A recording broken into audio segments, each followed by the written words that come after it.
Sumainyo ang Panginoon. Tulad ng pinamanig natin sa pasimula ng pagdiriwang, ngayon po ang dakilang kamistahan ng pagbibinyag sa Panginoon. At ito rin po ang muling araw sa kapanahunan ng Kapaskuhan. Papasok na tayo sa ordinaryong linggo na ordinaryong panahon sa kalendaryo ng simbahan. Ang pagbibinyag kay Jesus medyo may pagka-controversial kasi sinasabi niyo ba natin mga kapatid na hindi Katoliko na sa Jesus ay bininyagan, hindi Diyos yan, kasi bininyagan. Kasi kung siya daw ay Diyos, hindi na siya nagpabinyag. Kasi yung pagbibinyag ay para maalis ng kasalanan. Bahagi sa atin, inaalis tayo, inaalis yung ating kasalanan. Pero kay Jesus, kaya ko siya ay nagpabinyag bilang bahagi ng patuloy niyang pagpapakilala na siya ang hinihintay na tagapagligtas ng bayang Israel at ng buong daigdig.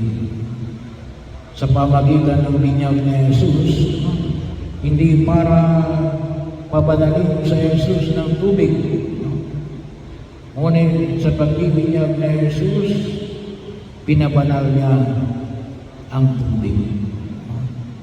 Na bahagi yun ng pagkilos na kung saan ay tayo ay malinis nito upang pakinabangan natin yung biyaya ng pagliligtas ng Diyos. Kaya makita natin na ang binyag ni Jesus ay isang binyag natin patuloy na pagpapakilala at kaganapan ng pangako ng Diyos para sa sandatang buwan. Na ang pangako ito ay maliwanag na nakikita sa pamagitan ng ating Panginoong Jesucristo, ang ikalawang persona ng pagka-Diyos. Kaya po ay bahagi ng ating pagninilay ngayon ay ang mga salitang narinig ng mga tao noong sa Jesus ay bininyagan. Ano narinig yung mga tao? May isang tinig na narinig sila ng sabi, ito ang pinakamamahal kong anak na lubos kong kinalulugdan. Yung po title na anak ng Diyos ay wala tayong makikita sa tinatawag natin banal na kasulatan. Makikita natin yan, anak ni Jacob, anak ni David, anak ni Abraham, o di kaya ay propeta ng Diyos, o anak ng tao, yung manggagamot ng Diyos, ang anghel ng Diyos. Pero yung anak ng Diyos, bagaman doon ang mga Israelita kinikilala na ang Diyos ay Ama, Amang nasa langit.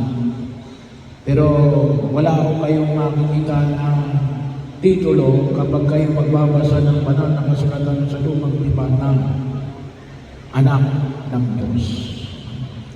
Bahagi yun na ito ay ipinamanig sa atin ng ating Ibanghelo ngayon sa araw na ito sa pamagitan ng tinig na narinig ng mga tao noong bininyagan sa Jesus. Bakit po?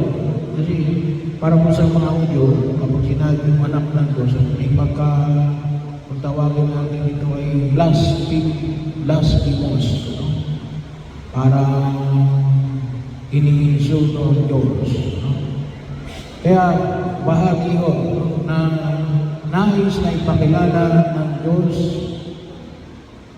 sa pamagitan ng ating Panginoon Kristo ang napakalapit na ugnayan ni Jesus at ng ating Amang nasa langit, ang Diyos Ama.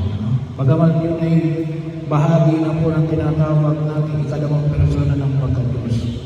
Pero yung higit natin makita yan, ninayos ng Diyos na ipakilala ang ating ugnayan, lalong-lalo na sa pamagitan ng ating Panginoong Kristo. Bakit? Kasi tayo, nung maging maliwanag na tayo naging anak ng Diyos, gawa ng ating pananalig kay Jesus. Yun naman yung makita natin. Pagaman tayo ang tawag natin sa ating sarili, mga anak na ampon ng Diyos. Hindi yung anointed. Hindi yung anointed son of God. Tayo ay adopted sons and daughters of God. Sa Jesus lang ang anak ng Diyos. Tayo ay alin? Mga ampon na anak ng Diyos. At gawa tayo ng ampon, gawa ng alin? Pananalig natin kay Jesus. Kaya nagkaroon tayo ng ugnayan sa Diyos, gawa ng ating pananalig kay Jesus. Bagaman tayo ay mga ampon ng Diyos, na makita rin natin alin, katulad ni Jesus, tayo ay kanyang minamahal. At yun po yung isa sa pangunahing katotohanan na huwag natin kalimutan. Mahal ka ng Diyos. Mahal ako ng Diyos. Bahagi yun na kuminsan, ay sabi nga natin, ay baka ang naisip lang natin ay mahalin natin ang Diyos. At mahalin natin yung ating kapwa. Kung natusin po, yung pagmamahal natin sa Diyos at pagmamahal natin sa kapwa, ay kung natusin natin, ay sagot lamang na higit na pagkilala natin, mahal tayo ng Diyos. Kaya tayo magmamahal sa Diyos at sa kapwa, sapagkat una niya tayo minahal. Napakahalaga po ito sapagkat kuminsan, ang namamayani sa atin ni alin, pinananakot natin ang Diyos. Kaya kuminsan, pag sinabi nyo sa bata, huwag kang magulo, magagaling ang Diyos. Ay, kuminsan, ang mas tumitingin mo sa atin ni alin, ang Diyos na galing, hindi ang Diyos na nagmamahal. So, ang pagmamahal ng Diyos, hindi lang tayo minahal ng Diyos kapag tayo mabait. Ang pagmamahal ng Diyos ay pag walang hanggan, hindi nagbabago. Eternal bahagi mo. So, katulad doon yung bawa ng liwanag na nakikita natin. Yung pag-ibig ng Diyos, palaging nandyan. May liwanag yan. Hindi mo mamamatay yan. Eh bakit lang kung minsan hindi natin nakikita yung liwanag ng Diyos, yung pag-ibig ng Diyos? Tinatakpan. Sinong nagtatakip tayo? Ba't rin tinatakpan? O nagtatago tayo? Gawa ng kasalanan. Pero ang Diyos, kailanman, hindi tumitigil ng kanyang pagmamahal. Kahit na tayo ay nagkakasala na sa gitna ng ating pagiging makasalanan, sa gitna ng ating kakulangan, sa gitna ng ating kahinaan, hindi mo nagbabago ang pag-ibig ng Diyos. Tayo ang lumalayo sa pag-ibig ng Diyos. Kaya yun po nawa yung higit natin makita. Kaya sana po, yung magiging karanasan natin ngayon, ay iwasan natin na sabihin ng magagalit ang Diyos. Well, sabi nga na, Father, nasa banal na kasulatan, nasa lumang dipan, nakalagay, inagalit ang Diyos. The wrath of God. Bahagi yun, no? Sabi nga, no, yung sunog ngayon sa California, no? May mga nagsasabi na yun daw ay wrath of God. No? Hindi mo yun makakristyano ang pagkaunawa. No? Bahagi yun. Ang Diyos ay hindi ang Diyos ng galit. Ang ating Diyos na pininiwalaan ay ang Diyos ng pag-ibig. Tayo lamang ang lumalayo. No? Hindi nagagalit ang Diyos. Kaya dapat na makita at marinig ng mga bata, mahal ka ng Diyos. Maging bahagi yun. Magpakabait ka, positive. Kasi mahal ka ng Diyos. Huwag kang gagawa ng masama. Bakit? Mahal ka ng Diyos. Hindi yung huwag kang maingay. Pagkagalitan ka ng Diyos, anong papasok sa isipan ng tao at sa kanyang damdamin? Nagagalit ng Diyos. Hindi yun. No? Ang Diyos natin ay ang Diyos na nagmamahal. At ikaw at ako ay minamahal ng ating Diyos. Kaya, huwag mo natin kalimutan na ipaalala natin sa ating sarili. No? Paalala natin sa ating sarili. Lalo-lalo na sa mga panahon na tayo ay umarang sa maraming hamon at problema ng daigdig na ito. No? At maging bahagi rin natin, ay i-remind natin ang bawat isa. No? Mahal ka ng Diyos. I-remind natin yung ating sarili, mahal ako ng Diyos. Kasi kung minsan nakakalimutan natin mas namamayanin mo kung minsan yung alin. Yung galing sa iyo ang Diyos. Kaya kung minsan kapag tayo ay nagdaranas ng kapigatian at kahirapan at mga bagay na minsan kalitatan sa akin ng Diyos. Ay hindi, burahin mo sa isip niya. Kayo lang nag-iisip niya. Bahagi mo. At nawa, isa rin yung pangalan. Yung pangalan, pahalagahan natin yung ating pangalan kasi siguro magpaalala sa atin kasi yan ay bahagi na ipinagkaloob sa atin ng inyag.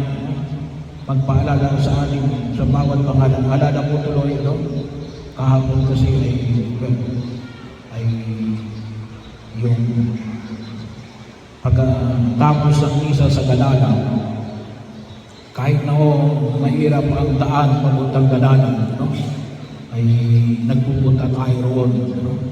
Sabi ko nga ay kaya nga iniwala yung balian sa atin ay para makatutok tayo sa ibang barangay natin na nasa sakupan. Kaya pinagsumikapan natin pumunta sa Galana.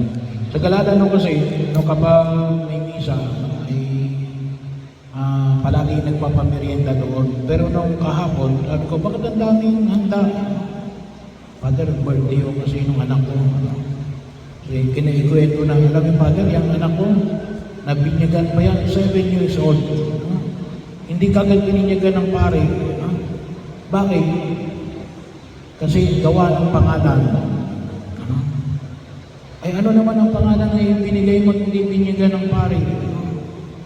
Ang pangalan kasi ay Dulyar, Dalar. Kaya ayaw na binyagan ng pare.